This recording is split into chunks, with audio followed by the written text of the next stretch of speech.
All right, guys, welcome to our newest build. So to us, this is going to be the smallest bathroom that we have ever renovated, and we're actually dubbing it the Potter bathroom. And the reason we're calling it that is because the bathroom itself is under the stairs.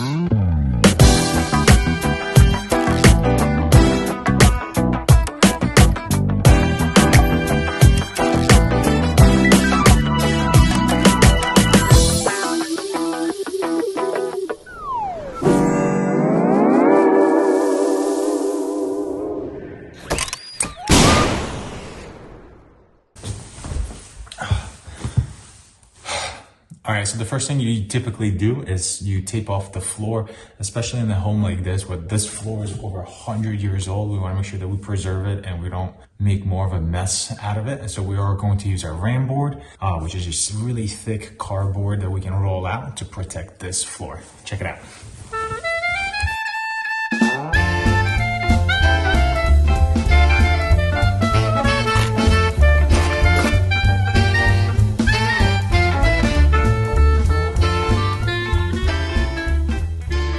So we got everything taped off on our way out to the car. We're gonna get going on our bathroom itself. So I'm going to start with the toilet, get that out of here, get the vanity out of here, so a little bit more real estate to work with, and then we're going to get this piece out as well. I'm kind of excited about that. All right, so our screws are seized up and they're not coming out, so we're gonna use a Sawzall and just cut them right off.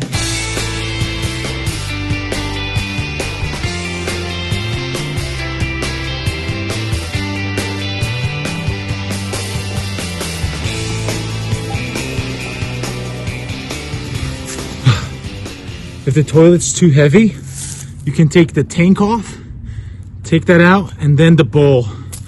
But your boy's ripped, so I'm gonna do it at once. Maybe I'm just lazy.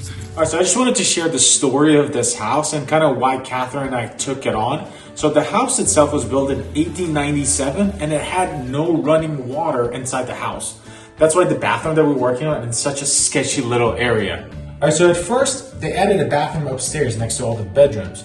But then when the original homeowners started to get old, they were having trouble going up and down the stairs. So they had a bedroom added over there, but they needed to have a bathroom. So they converted an understair closet to serve as a bathroom.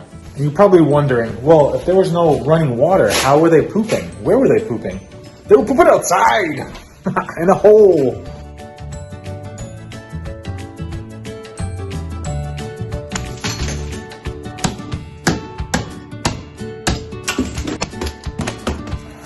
All right, so this bathroom is just filled with black mold, that whole thing. But because they haven't used this shower actually in over 10 years, I mean, the homeowners we're working with, they've never used a shower before. So it's been sitting here for like 15 years. But you see that this black mold basically has turned into like, char at this point. It's dead. I don't know if that makes sense. Black mold is like a fungus. So this one's dead. It's already dried up. I mean, this stuff is just falling right off. The reason all of this is moldy is because they use mastic, which is your glue. And you're not supposed to use glue in a wet environment because glue has like organic material in it, and it will mold.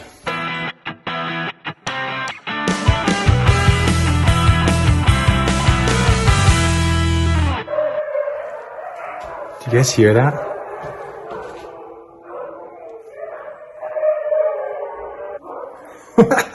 So this homeowner, they run sled dogs, and they got like 8 or 9 huskies downstairs. So once one gets going, they all get going. But I think they're about to go for a run.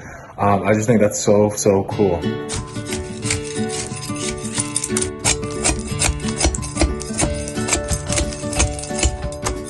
All right, so this shower just had no chance right out the gate. I don't know how this, what the rationale was. There was 0 rubber, 0 waterproofing, 0 anything. This galvanized steel pan was on the floor, and they just put nails right through it. So, no surprise that this whole thing failed within a couple of years of being here. But it's kind of still funny that it's been used for like 15 years. All right, so in the bathroom like this, where there's absolutely nothing square, not a wall, the shower, everything is kind of weird. where do you start? Like, right? Like, where do you know where to set your curb? So the tile that we're going to be using here has a really cool pattern to it that we want to wrap around and kind of miter our curb. So this has to be square with this. So what I'm going to basically then do is set my level kind of right here, basically on the door frame there. Then I'm going to take my framing square and set the curb square to that. So, all right, you're holding there. So I'm nicely square along here. I'm square along here. So then I can go ahead and then screw my curb down.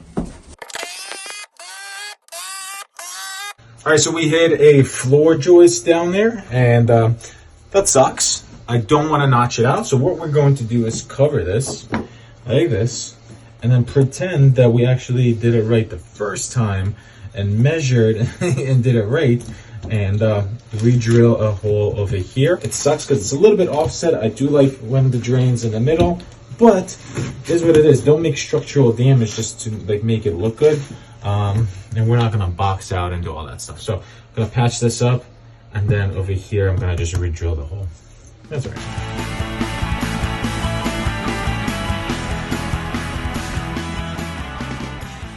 All right, so we're setting our flange right before we're doing our pre-slope, and it's very important to make sure that this piece is as level as you can get. I got a little cedar shim under it, which is fine. You can use a plastic shim, whatever. None of this stuff is supposed to get wet, right? We're still gonna get a pan liner over it, but you wanna make sure that this stuff is level from both sides. This way, when you're putting down your drain, you know, the last piece, then that is nice and level as well. Because if I was to just screw this right to the ground, I would have been like way out of level. So there's a little tip for you there.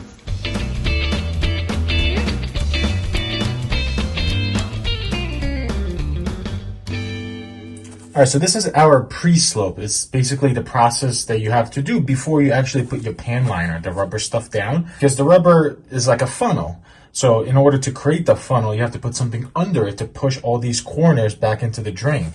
So if you look anywhere on the pan that you put your little level before the pan liner, again, it has to be pitched towards the drain.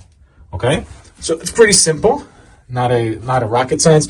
You don't need like a perfect level or anything like this. Doesn't have to be perfect. This just has to be a funnel. And now we're going to put our pan liner on top of this, and then we're going to actually do our mud job.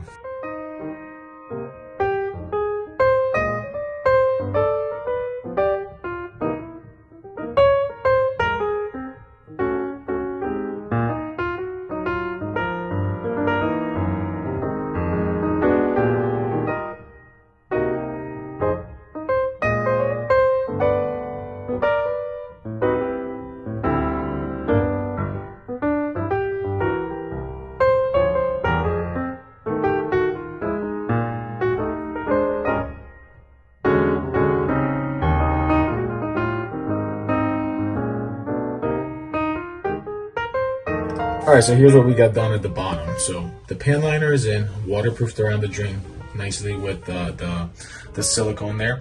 Then these are KBRS shower boards that come down, and they are 100% waterproof.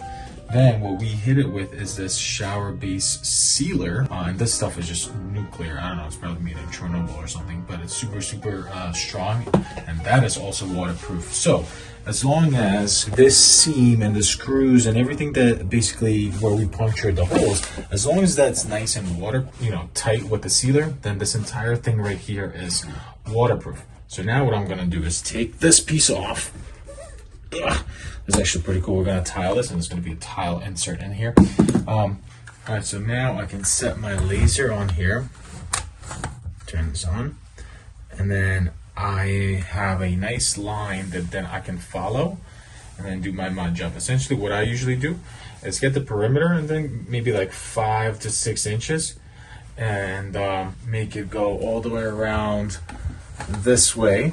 And then once you have your perimeter kind of line established, then you're basically fill in the middle, put the drain in, and then you kind of fill in the middle and make that look nice.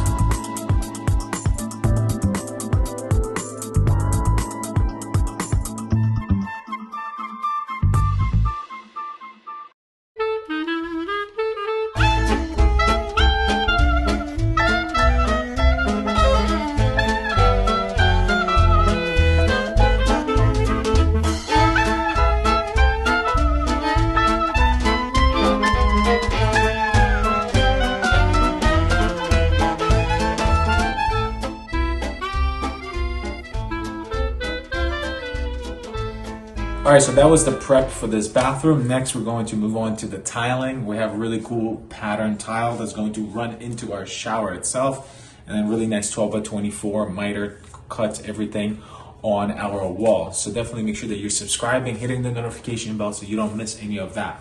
We are going to do a couple of lives when we are doing some of those things. So I'll see you there.